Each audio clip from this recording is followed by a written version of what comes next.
Hi there, I'm Mandy Rice of teachonamission.com. I'm so glad that you've joined me for this really quick tutorial on the number one tool that I use in my flipped classroom.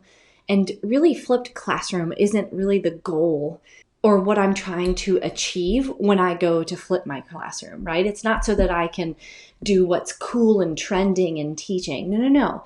It's about making my classroom and what I teach, and even myself to a certain degree, a bit more accessible to my students. And now more than ever, that is totally imperative.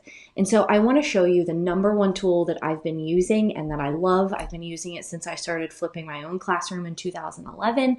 And I'm excited to kind of show you quickly the ins and outs of a few features that you can grow into over time. So let's get to it. So when you click to open up Camtasia, and if you look at the link below this video, I give you the link where you can go and do that, as well as a discount code to get you into the teacher version of Camtasia. You have some options here. You can open up Camtasia where you can import media and do all kinds of things that you'll eventually get to anyway, or you can just click new recording, which is where I'm going to advise you to start for the beginning. So you'll notice on this screen that you've got kind of four options here. This first box is what is going to capture your screen. This is the screencasting portion of Camtasia. If you notice when you click on that drop-down arrow, you've got some options, but I have never done anything other than what by default pops up, which says color LCD. You can also click on that little down arrow and it shows you everything that's on your screen and what you'll be looking at. This one's normally on, but if it's not, you just can click it to green and you'll see that here I am again. But if you have other cameras in, you can switch to that camera as well. What I tell teachers here is that if you have some kind of document camera to use, you'll want to plug it into your computer here. And if you want to demonstrate something, which I show on a Facebook Live, how teachers can do that really easily and with the camera to use that I absolutely love. But you would just switch in that drop-down arrow to that document camera. Now this one is your microphone. You can simply just use the microphone that is built into your computer. It's as simple as that. But if you have one that is a USB camera of some sort, or I'm sorry, a USB microphone of some sort, you can switch it to that as well. If you need system audio, there's one more thing that you have to do. It's really simple. I've only used system audio a couple of times and I didn't really like it, so I actually didn't even use it. And then you'll click start recording. And it gives you the little countdown, and then boom, you're recording. And then you simply can go up here to this red film guy when you're finished. This is on a Mac, of course, and click stop recording. It's very similar, only slightly different on a PC. So Camtasia does in fact make it's software for both Mac and a PC. So when you're finished recording, it'll actually pop up with the Camproj is what it's called. So it simply is the software that allows you to do all the editing and all the extra fun stuff that you might want to put into your video. So if you were to, let's say if we went back and clicked open Camtasia and the four boxes came up again, if you were to click new project, this is what would pop up. You just wouldn't have any media in your kind of play area here, if that makes sense. So a few things that are important for you to see here is that what your video looks like, or what it will look like, is in this section here, the biggest part, right? And I feel like that's kind of obvious. If you were to click on that, you'll notice down on the track at the bottom that it highlights which track you've essentially selected, which in this case is only the visual track, what you are seeing. Whereas this one on the track above is the audio, as well as the web camera capture that I was able to get. Now, when you see that I'm selected on the web camera capture, you can click properties here and you can change anything if you would like. If you needed to kind of rotate it, you can do that. You can do that there. You can also click on the main portion of your video and do the same with properties. Down here on the bottom with this little glider guy, not sure of its technical term because I am not a very technical person when it comes to this, and yet I've been using Camtasia successfully for about 10 years, right? So this is where it's going to allow you to do all of your editing. So whenever I go to start a flip video, I give myself a hot second to kind of collect myself even after I've pressed record, so that I am ready to go whenever I want to, knowing that I'm able to edit it out and I'm not relying on that countdown of 3, 2, 1, which just kind of gets me all angsty and everything. And then I'm like, I'm not really ready for it, even though I'm the one starting it. I know it sounds silly, but it's the truth. So I always just drag the red part of the guy here over and cut out that beginning part. That's just me kind of preparing myself. And I drag it until you see my face here. It looks like I'm ready. That's kind of my indicator.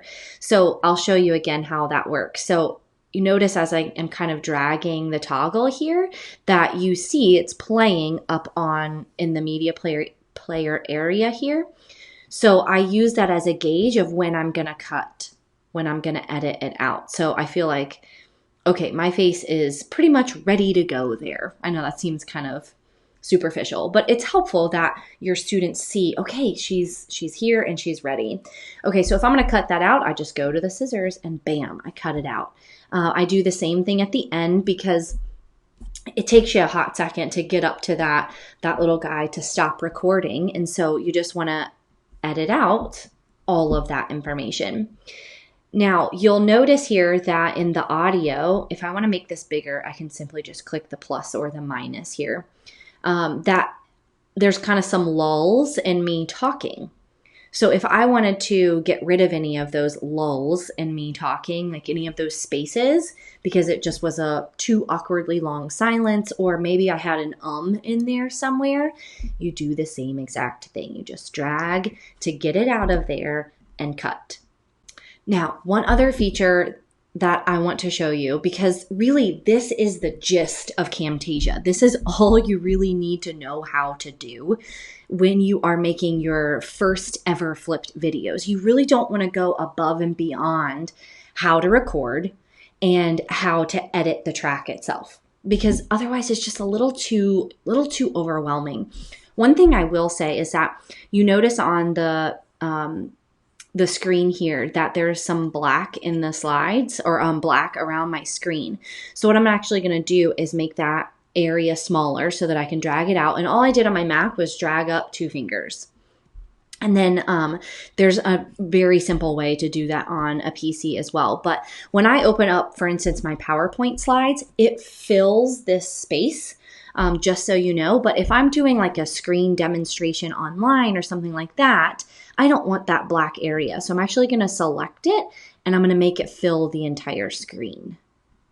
Simple as that. Then they aren't distracted by like my icons down at the bottom, or what's going up top really isn't all that important anyway.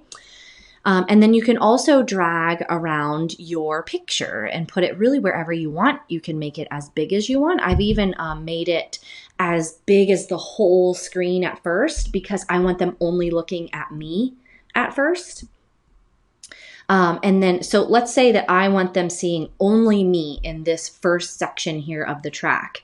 So I'm going to like make it where I want to stop it being only me. So what I'm going to do is 2-finger click or right click on the toggle guy there. And I'm going to say split all. And then, so what this will do is if I were to edit my web camera capture here, it won't edit it back here. So let me show you.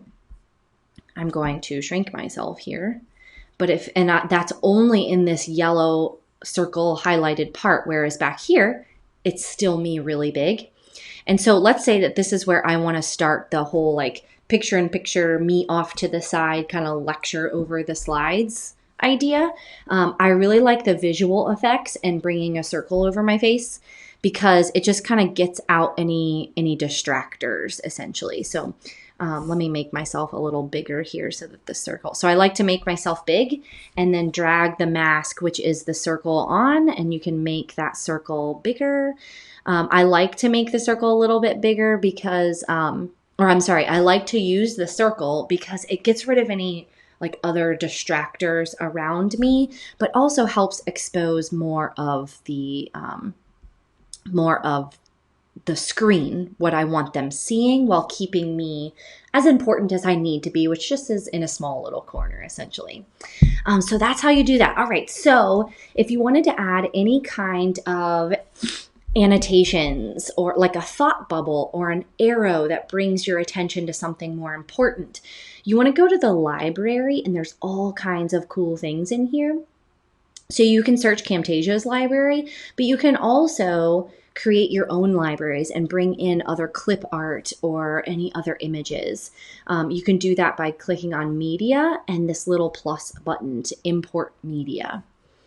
I really like what Camtasia has to offer. So let's say like any of these icons here, like let's say that I just want this batter or like this file folder. Okay. I'm just going to simply drag it onto here and size it how I would like it. And let's say that I want it in this bottom right-hand corner. But then how long I want it on the video is controlled down here on the track. So I would just get my little like two-way arrows there and bring it as short or as long as I would like it to be. You can also add text on top of that if you would like. You could click on annotations and simply select one of the texts and plop it right on top of the folder. And you would do the same thing of editing how long you want that in the video or on the track. Notice that there's only a few call outs, but if you click up along here, you'll see like different arrows and shapes and all of that, but it's also limited to the style. So if you want to look at all of them, there's a ton of them in there. The possibilities, there's so many in there, and it's really, really cool. One that I like to use because it almost like it looks like you're writing on the screen is one of these, and that they are animated. So like this check mark, let me make it smaller so I can show you what it looks like here. But it will make the sketch. Notice if it's kind of hard to see because it's such light color, but it will make the sketch motion essentially, which I find that to be pretty cool. Okay, so let's say you've got it all done and ready to go. You want to make sure that you save it, and then you're actually going to go up to share, and you can share it straight to YouTube or any like Google Drive if you would like. I like to save it as a local file in case I would like to edit it any further or do anything like that. It will save it as an MP4 file wherever you would like, and then I take that and upload it to YouTube. And that's what I got for you guys today. I know it was a pretty simple and quick tutorial on Camtasia, but that's really all you need. Right? You need to be able to edit out your ums or your dog barking in the background. You need good lighting, which simply means that you're sitting next to a window. And that's exactly what I'm doing right now. And I'm in a brighter room. That helps too. And then you just need audio. I do use a little bit of a little mic that I bought for $20 on Amazon, but you don't have to have that. You really don't. I just bought that because I make more videos than the average teacher, but just use what you have and test it out and get comfortable with the way that you're using different things. And really the biggest thing is that you really want to make sure that you are included on the video, that you are capturing from your web camera, because it adds that personal touch. If you were lecturing in your traditional classroom at the front of the room, obviously they would be seeing your face, seeing your like hand motions and personality and all the things that you do that make you you. And you want them to see that in your flip videos as well, because it's not just about making your classroom within the four walls of your classroom more accessible. It's about making you more accessible, but in sustainable ways. I'm not saying you have to stay up all hours of the night checking your email or remind texting your students. That's not sustainable. But if you have your video of you that includes you and your personality, and your kids get the sense that they are able to connect with you, that's accessibility. That matters. That matters. I hope that you found this helpful. Please come on over and check us out at teachonamission.com. Subscribe to my YouTube channel while you're watching the video, and I hope to see you soon. Bye for now.